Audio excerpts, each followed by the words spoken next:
పడగొట్టు పనికట్టు అంటూ big boss అయితే 6th level మరో టాస్క్ అయితే మొదలు పెట్టడం జరిగింది. ఈ టాస్క్లో అయితే హౌస్ మేట్స్ మధ్యన గుద్దులాట మొదలు పెట్టేశాడని చెప్పుకోవచ్చు. కంటెస్టెంట్స్ 5గురు పర్ఫామ్ చేస్తూ వచ్చేసారు. ఈ 6 మంది కంటెస్టెంట్స్లు ఎవరు ఓటప్పీలు దక్కించుకుంటారు అనే దానికన్నా ఎవరిని ఓడిస్తారనే విషయం పైన ఎక్కువగా పోటీ పడుతూ వచ్చేసారు.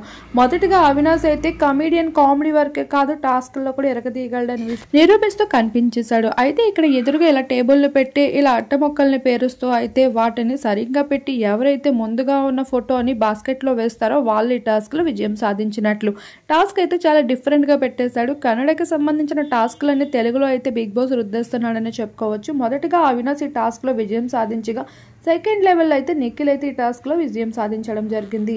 అయితే ఇలా ఒక్కొక్క కంటెస్టెంట్ని ఎవరైతే ఓడిస్తారో ఎవరు ముందుగా పాడేస్తారో వాళ్ళే విజయం సాధించినట్లు. ఇక్కడ గౌతమ్ నాబిల్ ఫోటో పెట్టడం జరిగింది. ఇలా నాబిల్ ఫోటో ఒకవేళ గౌతమ్ ఫాస్ట్గా వచ్చి పాడేస్తే అక్కడ నాబిల్ అవుట్ అయినట్లు. ఈ విధంగా టాస్క్ అయితే బాగా ఇచ్చాడు ఇంట్రెస్టింగ్గా.